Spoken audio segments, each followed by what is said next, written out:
The following podcast is a deep, shallow dive production. Okay, let's go.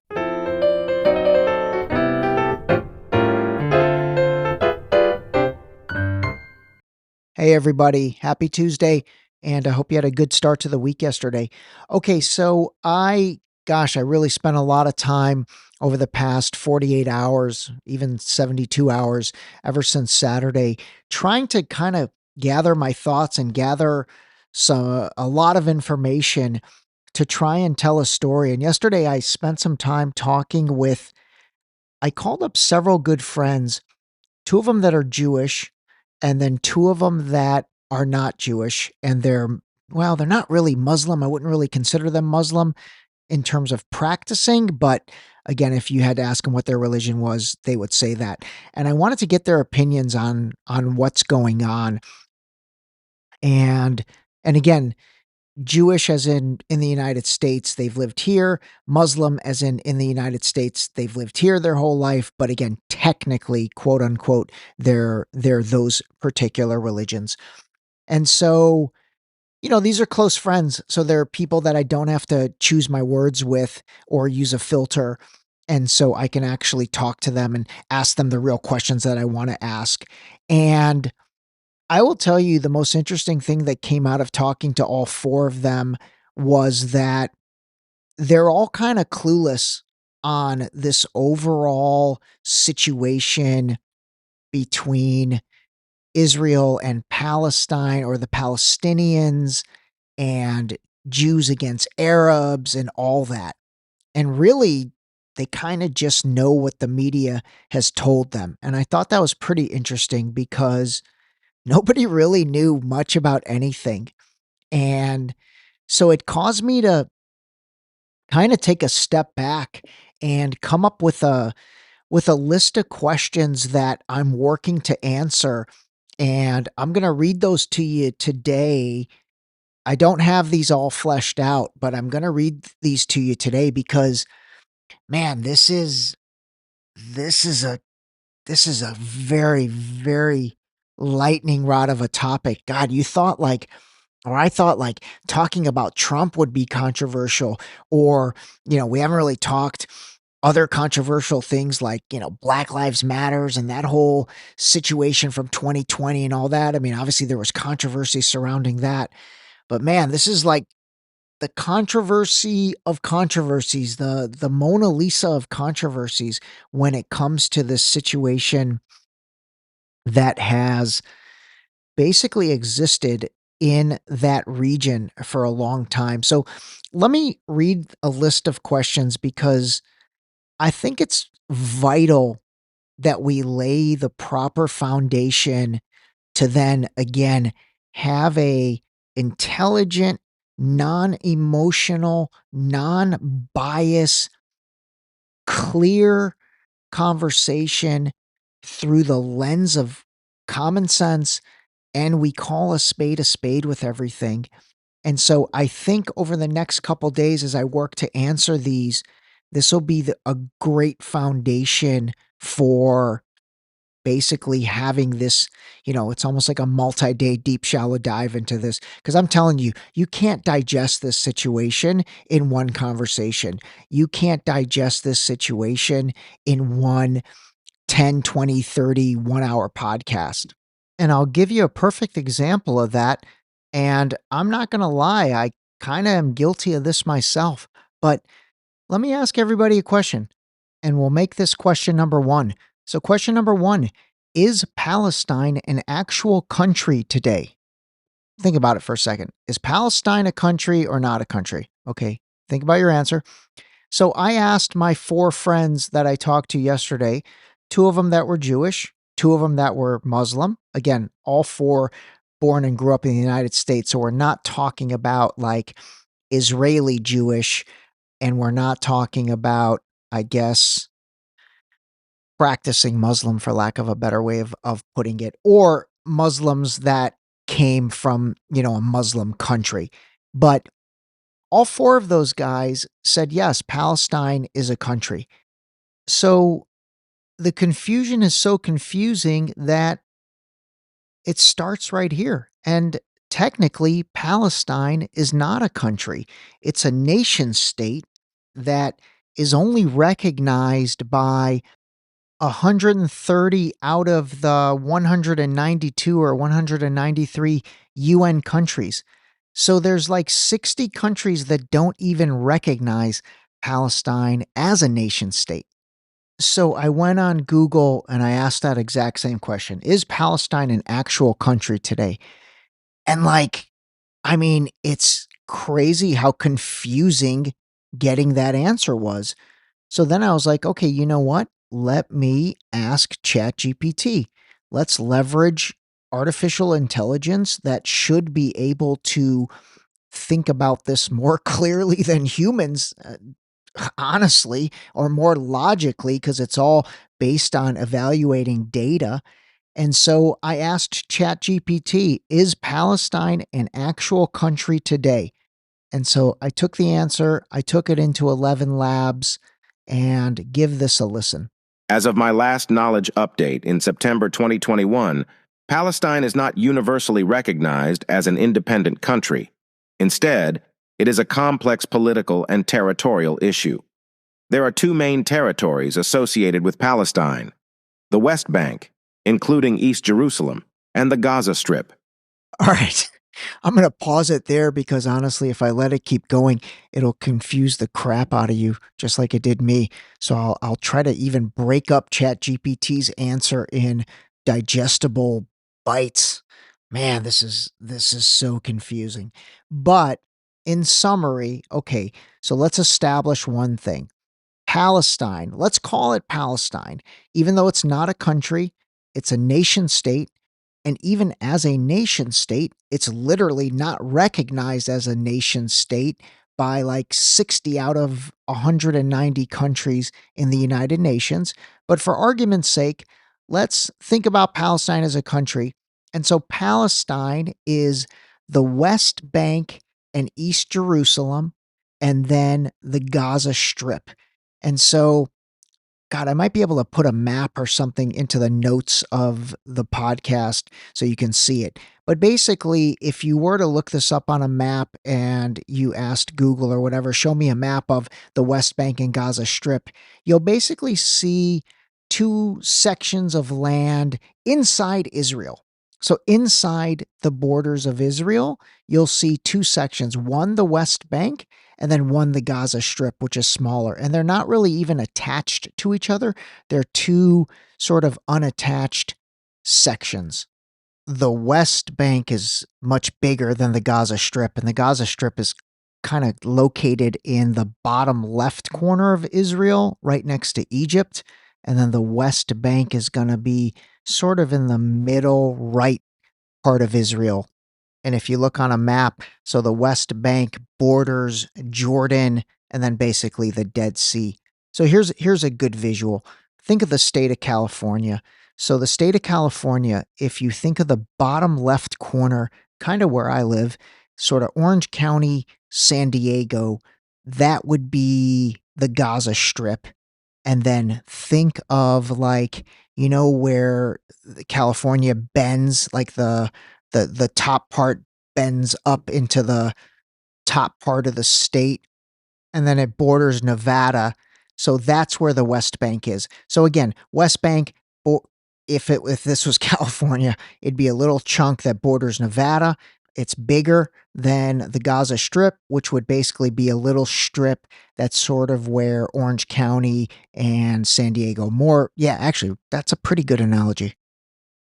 And then based on what I know so far, the Gaza Strip is really incredibly volatile because that is where Hamas, which is the Sunni Islamist fundamentalist military group that basically launched this offensive on Israel, and they rule the Gaza Strip. So they kind of are in charge of the Gaza Strip.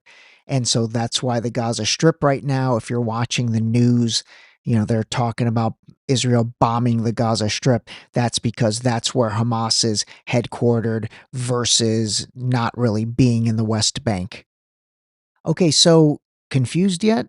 Oh my God. So literally, that was the answer to question number one, where, we're just defining or coming to the realization that Palestine is not a country, it's a nation state. And even as a nation state, it's not recognized as a nation state by 60 or so nations. And so that's pretty confusing. Okay, so question number two, and I'm going to really just read these questions and then play you a couple clips, and that'll be all for today. Because seriously, I want you guys to digest this because, man, it is incredibly confusing. So, question number two that I'm going to answer in an upcoming episode is, define how Israel came into existence. So nobody really knew that. My four friends, even the two Jewish guys, I'm like, did you know that? What year was it? How did that happen? They didn't know that. And so I think that is something we have to understand as a base, really no different than understanding that Palestine is not a country. So question number two is going to be, define how Israel came into existence. Question number three is, what is Zionism? Zionism, this is also really confusing. And again, out of the four people I asked, none of them really knew, especially my two Jewish friends. They didn't really understand the difference between being a Zionist and being Jewish. So we're going to define that. We're going to really define a little more, what is the West Bank and understand who rules that. That's question, I guess, three. Question four will be, what is Gaza Strip and who rules that? Question five is going to be, what is the Oslo Accords? The Oslo Accords were done back in, I think, the 40s, so we need to understand that. Question number, I lost track of the numbers, but question seven, let's say, what is Hamas? And actually, I can't even believe this is happening. This will give me a chance to play for you guys that 2.5 minute clip, which I created and that my buddy Paul told me not to post because I wouldn't be able to fly anymore. But it'll give a nice explanation of Hamas, Hezbollah, Al Qaeda, the Taliban, and ISIS. I think those are the big five Islamic fundamentalist groups. So I'll play that so we can understand that. And then this is going to get so interesting. I'm telling you, this is going to be really interesting and fascinating. But we're going to talk about Benjamin Netanyahu, who's the prime minister of Israel. And I'm going to tease this cuz this is fascinating. So Netanyahu is very right wing. They actually call him like Israeli Trump. So literally the head of Israel is somebody that resembles, not physically, but in terms of his policies, he's very right wing. And again, like I said, they call him Israeli Trump. And by the way, him and Trump are very good friends. And by the way, Israel loves Trump. This is another thing that's going to be fascinating to talk about. So I'm going to share about some info on Netanyahu and kind of what he's been going through, because for the past year, you probably haven't heard too much about it. Wink, wink, probably on purpose. But there's been an uprising in Israel because Netanyahu's wanted to reform the liberal Supreme Court and make them much more conservative. So we're going to talk all about that. And then question 9, I think we're at, is, this is fascinating, man. This is really fascinating. And it's the dynamic that, so most of my Jewish friends here in California, or even actually all of the United States, my Jewish friends from high school, college, post-college, pretty much all of them, Jewish in America, they hate Trump. Now, I know that's a big stereotype, but I'm telling you, from my friend group, and I'd ask you if anybody listening is Jewish, send me a note. Do you like Trump or do you hate Trump? I think you probably hate Trump. So the Jewish people here hate Trump. But then the Israelis in Israel, they love Trump. A big section of them love Trump. Now, again, I know I'm generalizing, but for the most part, you've got this interesting dynamic of Jewish people living in the United States, not fans of Trump. Israelis, fans of Trump. And then Jewish people in the United States, fans of Biden and the Democratic regime here. So fans of Obama, fans of Biden and the Democratic regime. But then right now, if you pay attention to the news the past couple days, or if you've paid attention to this over the many years, so supposedly the Democrats do not support Israel. And this goes back to Obama. This goes, I don't know about Clinton, but definitely Obama. And then it's carried over to Biden. But, they're not really outright supporters of Israel. And then you add a level, the progressive Democrats. So I'm talking like Bernie Sanders, AOC, the squad. Are you guys familiar with the squad? It's a few of the young Muslim congresswomen, and AOC is kind of the ringleader of that. But the squad, as they call them, they are not pro Israel. And I'll tell you why I know that is because, and you should do this yourself, go to AOC's Instagram, Twitter, or whatever. Go to Bernie Sanders' Instagram, Twitter, or whatever, and see what they've said about the condemnation of this Hamas attack. They haven't said anything. And then Obama, I haven't heard anything from Obama. I haven't heard him come out and, be as militant against what's going on with Hamas. Again, if I missed it, please send it to me. But I haven't heard anything about those guys really being against this. So think about this, man. This is so confusing. So you've got the voters, let's say the populace. Honestly, probably most of my friend group that are Biden supporters. They hate Trump, but then now they support obviously Israel, but then they don't realize that Trump supports Israel, Israel supports Trump, and then technically, and again, I mean, I know Biden's come out and said a few things, but the Biden, Obama, Democratic side of things, they are not known to be supporters of Israel. Jesus, this shit is confusing and it's complicated. But think about all that. Okay, so I just looked something up. And again, when I say the squad, that's AOC and then Rashida Tlaib, Democrat from Michigan, and Cori Bush. I don't know where she's from. Democrat from maybe Missouri. Yeah, I think she is from Missouri. Anyway, so here's the headline in The Hill. It says, Tlaib Bush criticized by Democrats over statements calling for end to Israel support.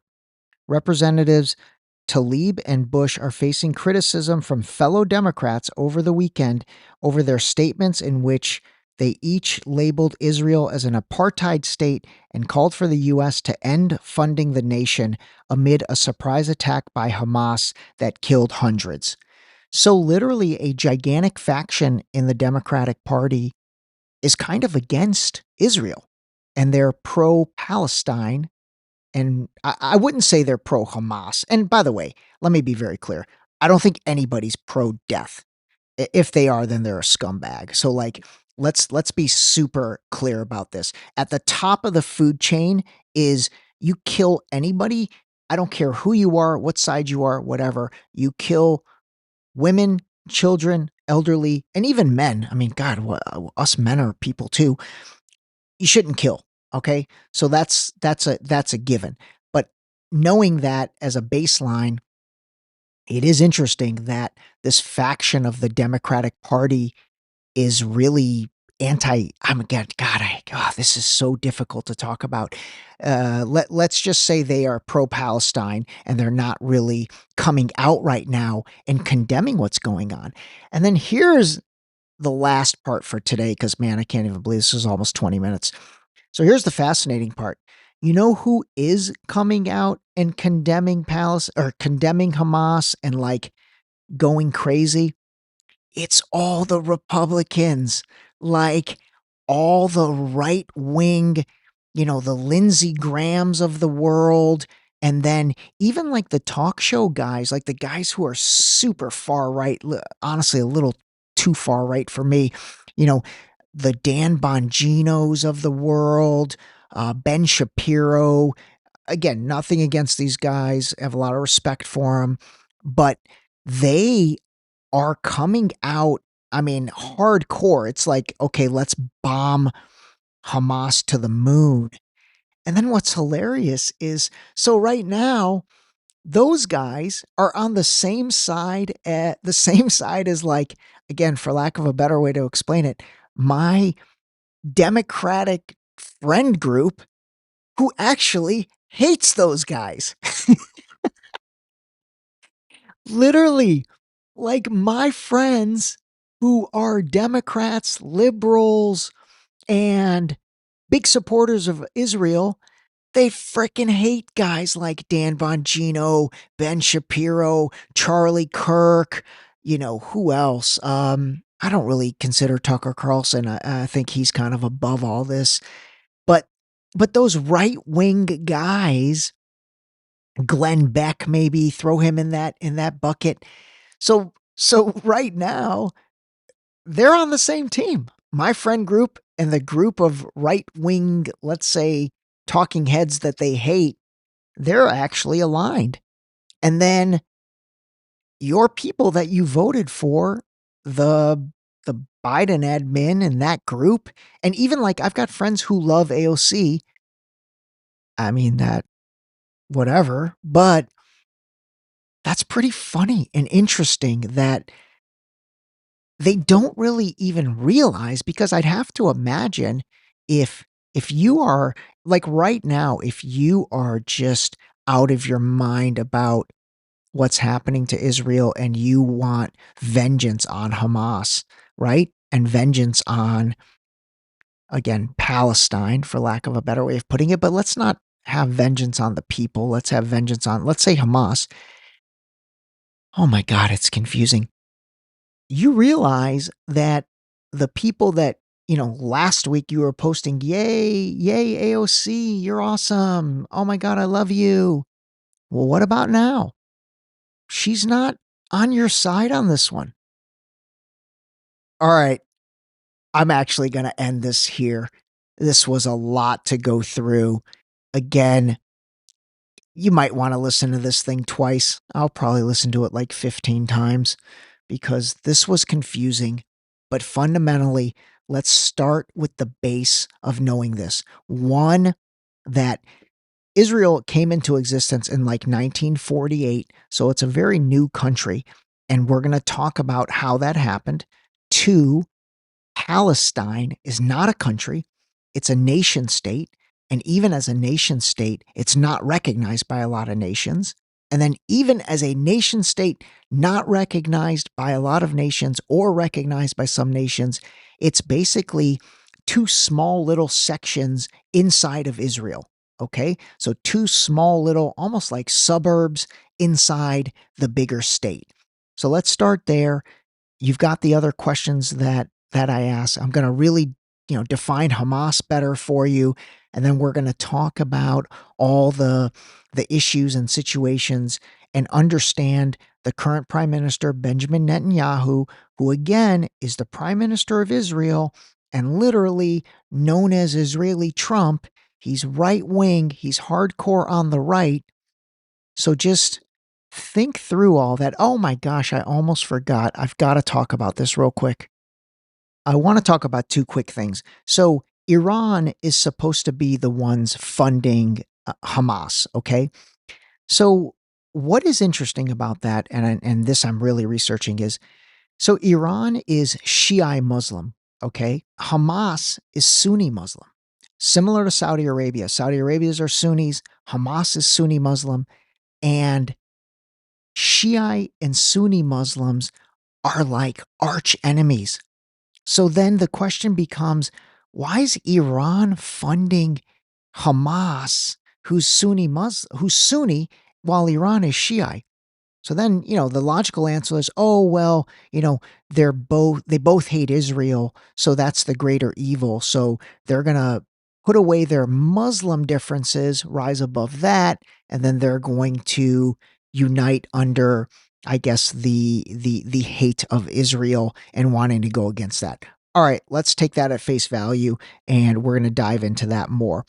The other thing that I'm going to dive into is, again, Iran and Saudi Arabia have had an unbelievably contentious relationship for decades. But then recently, and I announced this on like Facebook and Instagram a couple months ago, there was a deal brokered by China and Russia that basically brought Iran and Saudi Arabia together. And then one step above that, Iran and Saudi Arabia are now part of the BRICS coalition, which I talked about BRICS in either episode 3 or episode 4. Iran and Saudi Arabia and the UAE are now part of BRICS. So they're on the same team as Brazil, Russia, India, China, and South Africa.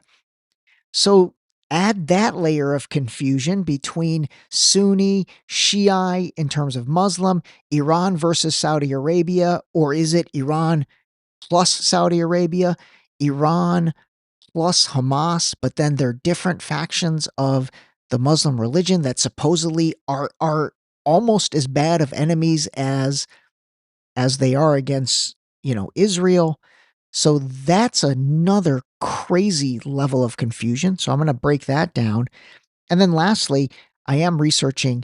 So Israel has like the most unbelievable defense system. It's called the Iron Dome. It is supposed to be incredible and like state of the art beyond state of the art. And so I'm really going to dive into how this thing was even penetrated. That kind of did not make sense to me when that happened on Saturday. So, Iron Dome, we're going to talk about that. We're going to talk about all the conflicting religious stuff, Iran, Saudi Arabia, Sunni, Shiite. Oh my God, seriously. If you are not confused, you are a better, smarter human being than I am. But hopefully, seriously, you might have to listen to this episode twice, but hopefully you've got a good baseline. I'm going to revisit all of this in the next episode and then give you more clarity. All right, everybody. We are in the search to call a spade a spade. Have a great day. This episode was brought to you by Boost Liquid Vitamins. Wake up, take your Boost, start your day. Drink your vitamins, build your immune system with Boost. Available on Boost.com.